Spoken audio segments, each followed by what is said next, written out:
نحمدہ ونصلی علی رسولہ الکریم اما بعد فاعوذ باللہ من الشیطان الرجیم بسم اللہ الرحمن الرحیم۔ روشنی سب کے لیے میرے چینل میں آپ کو خوش آمدید۔ عزیزان گرامی، حضرت ابراہیم علیہ السلام کی بہت ساری ویڈیو میں نے بنائی ہیں، اب ان کی ویڈیو اختتام پذیر ہوئی ہے۔ اب آگے حضرت اسحاق علیہ السلام کا میں قصہ آپ سے بیان کرنے لگی ہوں۔ روایت میں آتا ہے کہ حضرت اسحاق علیہ السلام کی عمر 160 سال کی ہوئی تو اللہ رب العزت نے ان کو پیغمبری کی طرف بھیجا۔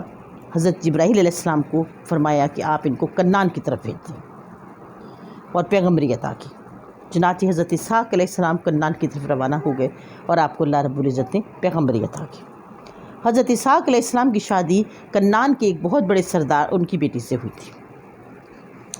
حضرت اسحاق علیہ السلام کے 2 بیٹے تھے، ایک ایس اور ایک یعقوب۔ ایس کی شادی حضرت اسحاق علیہ السلام نے اپنے بھائی حضرت اسماعیل علیہ السلام کی بیٹی تسمیہ سے کرتی تھی، اور حضرت یعقوب علیہ السلام کو فرمایا کرتے تھے کہ اس کی شادی میں کنعان کے سردار کی بیٹی سے کروں گا۔ چنانچہ حضرت یعقوب علیہ السلام جو تھے بہت پریشان رہتے تھے۔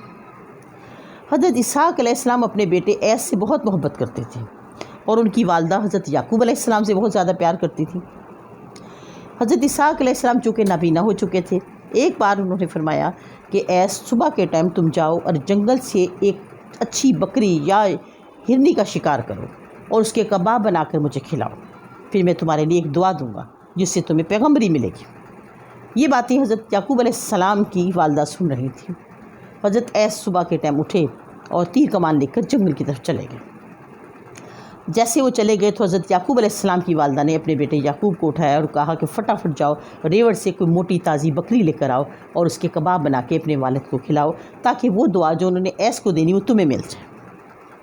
چنانچہ حضرت یعقوب علیہ السلام ریوڑ میں گئے اور اپنی اچھی سی بکری لی اور اس کو ذبح کر کے اس کے بہت اچھے سے کباب بنائے۔ جب کباب بنا کے لا کے حضرت اسحاق علیہ السلام کے پاس رکھے تو انہوں نے فرمایا یہ کباب کون لے کر آیا، کس نے بنائے؟ تو حضرت یعقوب علیہ السلام کی والدہ بولنے کہ یہ حضرت ایس لے کر آئے۔ آپ نے فرمایا کہ میرے سامنے کباب پیش کرو۔ چنانچہ ان کے سامنے کباب پیش کیا اور آپ نے کھایا تو آپ کو بہت مزہ آیا۔ جب آپ کباب کھا چکے تو یعقوب علیہ السلام کی والدہ نے کہا کہ اے حضرت، آپ نے فرمایا تھا کہ جو بھی مجھے یہ کباب بنا کر کھلائے گا تو اس کو میں دعا دوں گا، تو آپ ان کو دعا دیجئے۔ چنانچہ حضرت اسحاق علیہ السلام نے دعا دی، اے اللہ رب العزت، جس نے مجھے یہ کباب بنا کر کھلائے ہیں، اللہ رب العزت اس کو پیغمبری عطا کر، اس کی اولاد کو بھی پیغمبری عطا کر۔ کچھ دیر کے بعد حضرت ایس واپس آئے اور انہوں نے بھی اپنی بکری ذبح کی اور کباب بنا کے اپنے والد کو پیش کیے، لیکن چونکہ حضرت اسحاق علیہ السلام تو کباب کھا چکے تھے اور دعا بھی دے چکے تھے، تب حضرت اسحاق علیہ السلام کو پتہ چلا کہ ان کی بیوی نے بہانہ بنا کے حضرت یعقوب علیہ السلام کو دعا دلوا دی۔ آپ نے فرمایا، اپنی بیوی سے فرمایا کہ آپ نے یہ کیا کیا، یہ دعا تو میں نے ایس کو دینی تھی۔ آپ کی بیوی نے فرمایا کہ میں یعقوب سے بہت محبت کرتی ہوں اور میری خواہش تھی کہ آپ اس کے حق میں دعا کریں، لیکن ایس بھی میرا بیٹا، آپ اس کے لیے بھی دعا کریں۔ جب ایس کو پتہ چلا کہ میرے بھائی نے میری دعا لے لی ہے تو آپ نے فرمایا کہ میں آج اس کو مار دوں گا۔ حضرت اسحاق علیہ السلام نے فرمایا کہ تم اس کو مت مارو، میں تمہارے لیے دعا کروں گا، اللہ رب العزت تمہاری اولاد اتنی زیادہ پھیلے گی کہ مغرب اور سکندریہ تک پھیلے گی اور نیک ہوگی۔ چنانچہ حضرت اسحاق علیہ السلام نے ایس کے حق میں دعا کی کہ اللہ رب العزت اس کی اولاد بہت زیادہ پھیلے اور مغرب اور سکندریہ تک پھیلے، اور ایسا ہی ہوا۔ ایس کی اولاد بہت زیادہ بلی پھولی، یہاں تک کہ جو روم ایک ملک کا نام ہے وہ اس کے ایک بیٹے کا نام تھا۔ ایس کے ایک بیٹے کا نام روم بھی تھا جو کہ اب ایک ملک کا نام ہے، اور زیادہ تر اس کی اولاد وہیں پہ پھلی پھولی۔ اس کو کچھ عرصے کے بعد حضرت اسحاق علیہ السلام کی وفات ہو گئی۔ آپ کو آپ کی والدہ حضرت سائرہ علیہ السلام کے پاس دفن کر دیا گیا۔ حضرت اسحاق علیہ السلام کی وفات کے بعد حضرت یعقوب علیہ السلام بہت ڈرے رہتے تھے، اپنے بھائی سے بہت ڈرے رہتے تھے، چھپے رہتے تھے، اس کے پاس اس کا سامنا نہیں کرتے تھے کہ کہیں غصے میں عداوت میں بھائی مجھے مار نہ دے۔ اسی طرح 1 سال گزر گیا، وہ سارا دن گھر سے نہیں نکلتے تھے، رات کو نکلا کرتے تھے۔ یہ تمام حالات دیکھ کر ان کی والدہ نے کہا کہ بیٹا تم ایسا کرو، اپنے ماموں کے پاس ملک شام چلے جاؤ، وہ بہت بڑے وہاں کے سردار ہیں، رئیس ہیں، اور وہ اپنی بیٹی سے تمہاری شادی کر دیں گے، اور میں ان کو کہہ دیتی ہوں۔ چنانچہ حضرت یعقوب علیہ السلام رات کو ہی نکل گئے، ملک شام کی طرف روانہ ہو گئے۔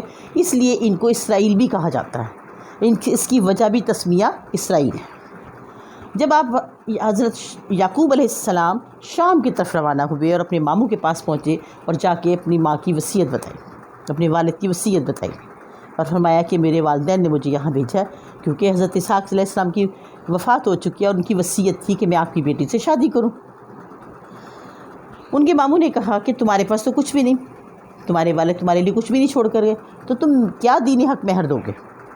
میں کیسے اپنی بیٹی کی شادی کروں؟ چنانچہ طے یہ پایا کہ حضرت یعقوب علیہ السلام اپنے ماموں کی 7 سال تک بکریاں چرائیں۔ 7 سال کی جب بکریاں چر جائیں گی تو اس کے بعد آپ شادی کر دیں گے۔ ایسا ہی ہوا، 7 سال تک حضرت یعقوب علیہ السلام نے اپنے ماموں کی بکریاں چرائیں۔ 7 سال کے بعد ان کے ماموں نے کہا کہ اب بتاؤ کہ تم نے کون سی بیٹی سے شادی کرنی؟ میری 2 بیٹیاں ہیں، ایک بڑی ہے جس کا نام لیا ہے اور دوسری راحیل ہے۔ حضرت یعقوب علیہ السلام کو راحیل بہت پسند تھی۔ آپ نے اپنے ماموں سے فرمایا کہ میری شادی راحیل سے کر دو۔ آپ کے ماموں خاموش ہو گئے اور شادی انہوں نے لیا سے کر دی۔ جب نکاح ہو گیا اور لیا کو انہوں نے دیکھا تو آپ نے پھر اپنے ماموں سے کہا کہ یہ آپ نے میرے ساتھ کیا کیا؟ میں نے تو آپ سے راحیل سے شادی کرنے کو کہا تھا۔ تو آپ کے ماموں نے کہا کہ ہم ملک شام میں رہتی ہیں، یہاں کے لوگ ہمارے پہ تانے کسیں گے کہ بڑی بیٹی کو بٹھا دی اور چھوٹی سی شادی کر دی، ایسا نہیں ہو سکتا تھا۔ اب ایسا کرو کہ تم 7 سال میری بکریاں اور چراؤ، 7 سال کے بعد میں تمہاری شادی راحیل سے کر دوں گا۔ اس وقت کے دور میں دونوں بہنیں ایک وقت میں ایک شخص کے نکاح میں آ سکتی تھیں۔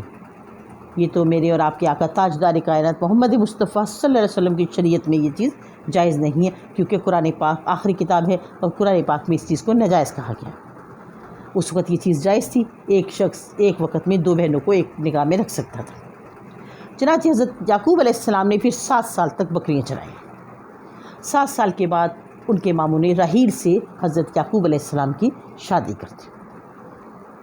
لیا کے بطن سے حضرت یعقوب علیہ السلام کے ہاں 6 بیٹے پیدا ہوئے، جن میں سے ایک روئیس، شمون، لیوی، یہودا، یہ تمام ان بیٹوں کے نام اس وقت توریت میں بھی منسوب ہے۔ جب کافی عرصہ گزر گیا، راحیل کے اگر کوئی اولاد نہ ہوئی تو راحیل کے پاس ایک لونڈی تھی جس کا نام تھا زلفا۔ آپ نے حضرت یعقوب علیہ السلام کو اپنی جو لونڈی تھی اس کے نکاح میں دے دی، تو ان میں سے بھی اللہ رب العزت نے 2 بیٹے تھے۔ اسی طرح لیا، اس کے پاس بھی ایک لونڈی تھی، اس نے بھی حضرت یعقوب علیہ السلام کو وہ لونڈی نکاح میں دے دی، ان میں سے بھی اللہ رب العزت نے 2 بیٹے دیے، لیکن راحیل میں سے کوئی اولاد نہیں ہو رہی تھی۔ کافی عرصہ گزر گیا، کافی عرصہ گزرنے کے بعد راحیل کو اللہ رب العزت نے ایک انتہائی خوبصورت بیٹا پیدا کیا جس کا نام یوسف تھا۔ حضرت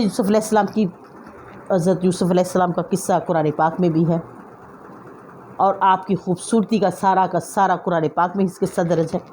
انتہائی خوبصورت اور حسین و جمیل بیٹا تھے۔ حضرت یعقوب علیہ السلام کے 12 بیٹے تھے، لیکن جو حضرت یعقوب علیہ السلام کو حضرت یوسف علیہ السلام سے محبت تھی وہ کسی بیٹے سے نہ تھی۔ آپ ایک لمحے کے لیے بھی اس کو جدا نہ کرتے تھے، اتنی زیادہ محبت کرتے تھے۔ حضرت یعقوب علیہ السلام کو کنعان سے آئے ہوئے 21 سال ہو گئے تھے۔ 21 سال گزرنے کے بعد آپ کا دل چاہا کہ میں واپس شام جا کے اپنی والدہ کو تو دیکھ کر آؤں، کیا حالات ہیں، کیسے گزر رہے ہیں۔ چنانچہ انہوں نے اپنے ماموں سے اس کا ذکر کیا۔ ان کے ماموں نے بہت سارا مال و اسباب، بہت ساری بکریاں، بہت سارے ریوڑ اپنی دونوں بیٹیوں کو دیے اور آپ کو خوشی خوشی رخصت کر دیا کنعان کی طرف۔ آپ اپنی ساری بیویوں اور بچوں کو لے کر کنعان کی طرف روانہ ہو گئے۔ ابھی آپ کنعان کے قریب ہی پہنچے تھے تو سامنے سے دیکھا کہ آپ کے بھائی ایس چلے آ رہے ہیں۔ 21-22 سال کے بعد آپ نے دیکھا تھا، لیکن پھر بھی آپ کے دل میں بڑا ڈر تھا اپنے بھائی کے لیے۔ آپ نے اپنی بکریوں کے ایک آدمی کو کہا جو کہ بکریاں سنبھالتا ہے، اس کو کہنے لگے اگر یہ شخص آ کے پوچھے کہ یہ مال و اسباب، یہ قافلہ کس کا ہے، تو آپ نے یہ کہنا ہے کہ یہ ایس کے ایک غلام یعقوب کا ہے، اور خود آپ چھپ کے بیٹھ گئے۔ آپ کے دل میں بڑا ڈر تھا اپنے بھائی کا کہ کوئی عداوت نہ پھر آ جائے واپس۔ چنانچہ ایسا ہی ہوا۔ جب حضرت ایس علیہ السلام اس قافلے کے پاس آئے تو کسی سے پوچھا کہ یہ قافلہ کس کا ہے، یہ ریوڑ، یہ بکریاں، یہ سب کس کی ہیں؟ تو ان میں سے ایک آدمی نے کہا کہ یہ ایس کے غلام یعقوب علیہ کا ہے۔ جیسے ہی یعقوب کا نام سنا تو وہ ایک دم رونے لگ گئے، کہنے لگے کس نے کہا کہ ایس کا غلام یعقوب ہے؟ ایس کا غلام یعقوب نہیں ہے، ایس کا وہ بھائی ہے، کہاں ہے وہ میرا بھائی؟ جیسے رونے لگے تو حضرت یعقوب علیہ السلام قافلے سے باہر نکل آئے۔ دونوں نے ایک دوسرے کو دیکھا تو آپ دیدہ ہو گئے، بہت زور زور سے رونے لگے، ایک دوسرے کے گلے لگ کے کافی دیر روتے رہے۔ ایس نے کہا کہ بھائی آپ نے سوچا کیسے کہ آپ میرے غلام ہو؟ آپ میرے غلام نہیں، آپ میرے بھائی ہو۔ چنانچہ حضرت یعقوب علیہ السلام اور ایس دونوں مل کے آپس میں ایک دوسرے کے ساتھ کافی دیر روتے رہے۔ اس کے بعد ایس نے کہا کہ اب تو آپ کنعان آ جاؤ، اب یہاں پہ اللہ رب العزت نے آپ کو پیغمبری عطا کی ہے اور میں دوسرے شہر جا کے آباد ہو جاتا ہوں۔ چنانچہ حضرت یعقوب علیہ السلام کنعان کی طرف چل پڑے تو اللہ رب العزت نے ان کی ایک بیوی جو راحیل جو کہ حضرت یوسف علیہ السلام کی والدہ تھی، ان کے ہاں ایک بیٹا اور بنیامین جس کا نام تھا، لیکن بدقسمتی سے جیسے بنیامین پیدا ہوا تو ان کی ماں کی وفات ہو گئی۔ اب لیا چونکہ حضرت یعقوب علیہ السلام کی پہلی بیوی بھی ہے اور راحیل کی بہن بھی ہے، لیا نے یعقوب علیہ السلام کے دونوں بیٹوں جو حضرت یوسف علیہ السلام اور بنیامین، اس کی ذمہ داری خود قبول کر لی اور بہت محبت کے ساتھ ان کی پرورش کرنے لگی۔ عزیزان گرامی، حضرت یوسف علیہ السلام کا قصہ بہت خوبصورت ہے، بہت پیارا ہے، لیکن چونکہ میں آج اس ویڈیو کو یہیں پہ اختتام کرتی ہوں۔ انشاءاللہ دوسری ویڈیو میں آپ کو حضرت یوسف علیہ السلام کے بارے میں بہت اچھے طریقے سے پورے حقائق کے ساتھ بیان کروں گی۔ انشاءاللہ نئی ویڈیو میں آپ کے ساتھ ضرور حاضر ہوں گی۔ چلتے چلتے پھر آپ سے ایک بات کہوں گی کہ پلیز میری ویڈیو کو ضرور دیکھیے گا اور میرے چینل کو ضرور سبسکرائب کیجیے گا، لائک کا بٹن ضرور دبائیے گا۔ مجھے آپ کے تعاون کی، آپ کی محبتوں کی بہت ضرورت ہے۔ فی امان اللہ۔